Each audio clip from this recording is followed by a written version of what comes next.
Hi guys, my name is Coyote Alley. Welcome back to my channel. On today's episode, I'm going to teach you guys how to make a fun little family project for making trout bait. What you need is you need a bag of marshmallows. Now these are the colored ones. You don't need the colored ones. You can use just the white ones. I like the colored ones just because I separated them into separate bags, but we'll get into that in a minute. The also thing you need is scents. Now these are actual fishing bait scents, but you don't need these. You can get these same kind of scents from the grocery store, so you can make it cheap or inexpensive. But what I did is I separated them into each different colors. Again, if you were just using white, you don't need to do this, but this is what I did. Now, if you have the white and you want to give them a color, you can buy UV dye, which this is so I don't have to buy the UV dye, which doesn't really matter. Before I get into actually how to make it, I have done a little test. This one here has been set out in the air, just in a cup, in the air, scented already, still smells. I put a little bit of scent on it and I let it sit out for 3 days, and as you can see, it's still pretty malleable. So this little bag could last you a while, especially if you keep it in here. But let's get started on how to make it. So, like I said, you got to start with separating the colors. If you want, or if you're just doing white, just do a handful. Make sure they don't stick together. Sometimes they stick together and they don't work very well. Catching is that. Now, what I did on each one is I marked what they're going to be. This one's going to be tuna. This one is anise. This one is garlic. This one is shrimp and krill. Now, the reason I went with red for anise is, as you can see, this is the anise plus. If you look carefully, you can see how this scent actually has a red tint to it. So if you're going to go straight white with it, you don't need, the red ones. I'm going to do the red ones just because, But what you do is you just open them up. So this is your anise. Now just spray a bit in there. Be careful. This stuff is extremely strong and it smells like black licorice. So just kind of dump it in there. A little bit more. Yeah, that's it. Now close it up and shake it. Okay, and it smells extremely strong. Make sure they kind of all get mixed in there. And now you have anise scented trout bait. That's it. That's simply all it is. You put marshmallows in a bag and you put your scent in it. That's it. Now, just make sure you kind of play around with these. Make sure that all the scent, as you can see, there's some scent in there on the bottom of the bag. Just shake it up. Make sure it all gets mixed into your trout bait. See, this is something fun for the family to do before they go out. I'm going out fishing tomorrow, which you'll see a video on me actually using these.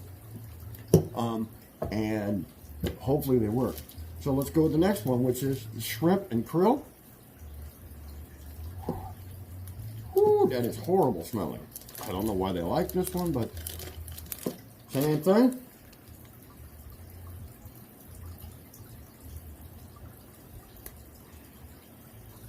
This stuff is a little bit thicker than the anise, so you just kind of have to play around with it. This one, as you can see, it's got brown to it.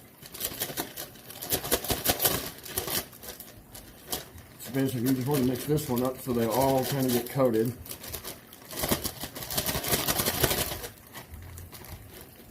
So as you can see, like they all got some black speckles on them and stuff. That means they are nice and coated. If you feel like you need more, you need more. You can add more. Just, yeah, as you can see, they all got kind of black speckles on them.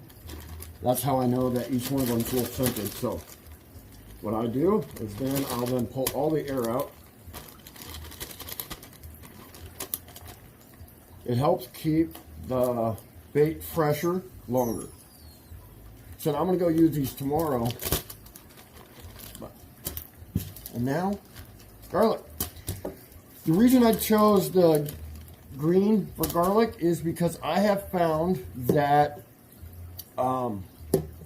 green actually works really well for trout. For some reason, the color green works really well for trout. If you saw in my previous episode, I was talking about power baits. You really, if you only bought one power bait, buy green. For some reason, green works in a lot of bodies of water and a lot of time of year, at all the time of year. Okay, so this is garlic, which is another gel type. And you don't have to go with these scents. You can go with any scent you want. I do recommend garlic for sure, which you can get liquefied garlic at the grocery store for like, I think it's like 99 cents. Oh man, oh, it's on my finger.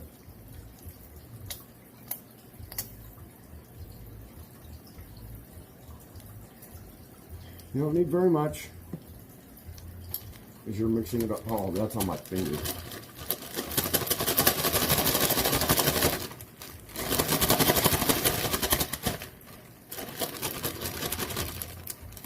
See, they kind of stick together, so you just kind of get them unstuck.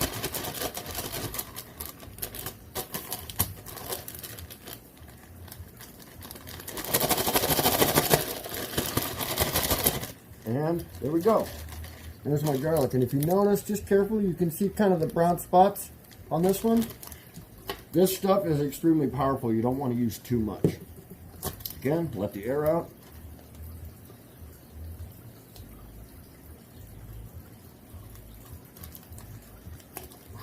Whew, it stinks. So now we got one more, which is the bloody tuna. This one I'm not too confident on. The other one you could use is either trout attractant or it's called trophy trout, and you can put it on marshmallows so it work really well. Again, this is another gel one. So the only non-gel one I have is the anise, which is more of a liquid. So just be careful when you use that one.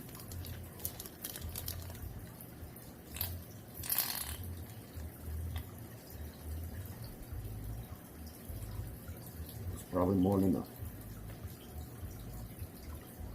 Ooh, wait. Ooh, that smells like tuna fish. So there you go.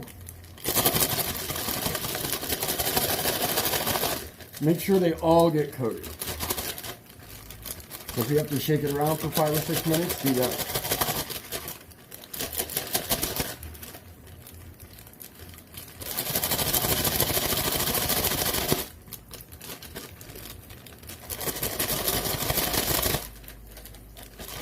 And there you go. These ones turned a lot darker because of the orange, and this is kind of a, well, you can see it's kind of a dark brown. So, and I labeled each bag just because, especially if I'm using all white, you don't know what color's what. So make sure you label your bags. And there you go, guys. I now have 4 cheaper and easier trout baits.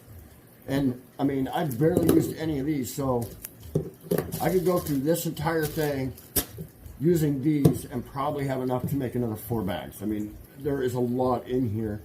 It's 2 ounces. I think I used maybe like 1/4 of an ounce, maybe. But there you guys go. That is how you make cheap, family-friendly trout bait that you can make. These float extremely well, and with the oils left in them, when they sit in the water, they release like an oil thing that the fish can smell.